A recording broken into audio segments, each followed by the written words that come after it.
এবার জুনিয়র সাকিবের সঙ্গে যা হয়েছেন এক নাটকের মাধ্যমে তুলে ধরেছেন জুনিয়র সাকিব খান। দেখুন ভিডিওর স্ক্রিনে একটা মেয়ের ফটো, সেই মেয়েটা হয়েছে শিকা এবং জুনিয়র সাকিব তিনি শুয়েছিলেন। হঠাৎ করে দেখেন ওই মেয়েটা junior Shakib mobile internet browsing করতেছেন, সার্চ করতেছেন। তখন সেই মেয়েটা বলল, তুমি শুয়ে শুয়ে অন্য মেয়ের সঙ্গে সার্চ করছো কেন? অর্থাৎ সেই মেয়েটা হলো শিকা। হঠাৎ করে জুনিয়র সাকিব তিনি বলতেছেন, আমি আমার এক বন্ধুর সঙ্গে সার্চ করতেছি। তখন শিকা হয়ে যে মেয়েটা অভিনয় করতেছে সেই মেয়েটা বলল, রাখো, আমার সঙ্গে সংসার থাকা অবস্থায় তুমি অন্য মেয়েদের সঙ্গে চ্যাট করবে, আমি সেটা মেনে নিতে পারবো না। অর্থাৎ মেসেঞ্জারে লেখালেখি করছিল। দীর্ঘদিন যাবৎ আমরা ফটো দিয়ে ভিডিও এডিটিং করে আপনাদেরকে দেখিয়েছিলাম জুনিয়র সাকিবের জীবনে যে মর্মান্তিক ঘটনাগুলো ঘটেছিল। জুনিয়র সাকিব ধাপে ধাপে প্রায় 2 মাস ধরে চিকিৎসা নিচ্ছেন। এখন পর্যন্ত তিনি পুরোপুরি সুস্থ হন নাই। পুরোপুরি সুস্থ হওয়ার পূর্বে জুনিয়র সাকিব ভক্তদের উদ্দেশ্যে একটা ভিডিও তৈরি করে যে ঘটনা ঘটেছিল পুরোপুরি তুলে ধরেছেন। আমি শিকা নায়িকা। আমরা দেখলাম যে গতকালকেই সেই ভিডিওটা আপলোড দিয়েছেন। সেখানে জুনিয়র সাকিব তিনি লিখেছেন, জুনিয়র সাকিবের সাথে যা ঘটেছিল বিস্তারিত তুলে ধরা হয়েছে এই ভিডিওর মাধ্যমে। প্রিয় দর্শক শ্রোতা, অবশ্যই জুনিয়র সাকিব 1 এই পেজ থেকে আপনারা ফুল ভিডিও, সম্পূর্ণ ভিডিও দেখে নেবেন।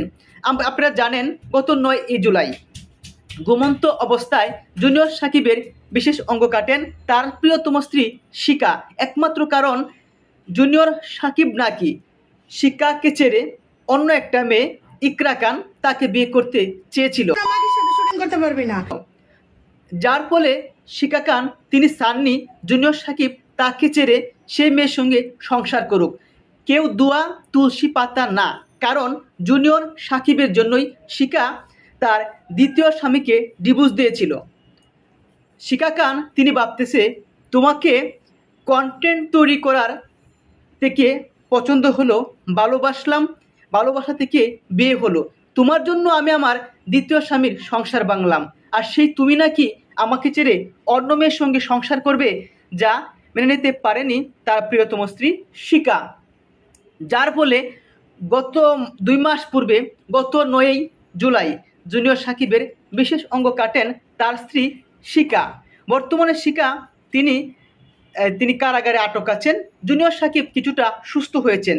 সুস্থ হয়ে তিনি ধাপে ধাপে ফুল ভিডিও তুলে ধরার চেষ্টা করবেন।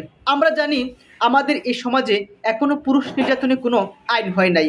জুনিয়র সাকিব তিনি বলেছেন যে একটা মেয়ে একটা স্বামীকে ডিভোর্স দিয়ে চলে যাওয়ার পর একটা আইন তৈরি হওয়া উচিত যে মেয়েটার দোষ নাকি ছেলেটার দোষ। অনেক সময় দেখা যায় মেয়েটা টিকেই ছেলেটাকে ছেড়ে চলে যায়, দেনমোহরে টাকাও নিয়ে চলে যায়, অথচ সেই মেয়েটা অন্য একটা ছেলেকে বিয়ে করে জীবনসঙ্গীও পেয়ে যায়, অর্থাৎ পরকীয়া করে।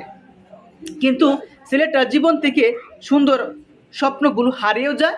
অপরপক্ষে সেই ছেলেটা একটা বদনাম তৈরি হয় যে ছেলেটা বিবাহিত, যার ফলে ছেলেটা দেনমোহরে টাকাও ফেরত দেয়, বউকে হারায়, যার ফলে ভালো একটা ফ্যামিলিতে বিয়ে করার জন্য প্রতিবন্ধকতা আসে। তাই জুনিয়র সাকিব তিনি চান এদেশে যেন আর কোনো পুরুষ তার মতো নির্যাতিত না হয়। তবে জুনিয়র সাকিবের সমালোচনাও আছেন, কারণ কেন তিনি শিকা খানকে বিয়ে করেছিলেন, তবে যার জন্য তিনি কিন্তু ক্ষমা চেয়েছেন।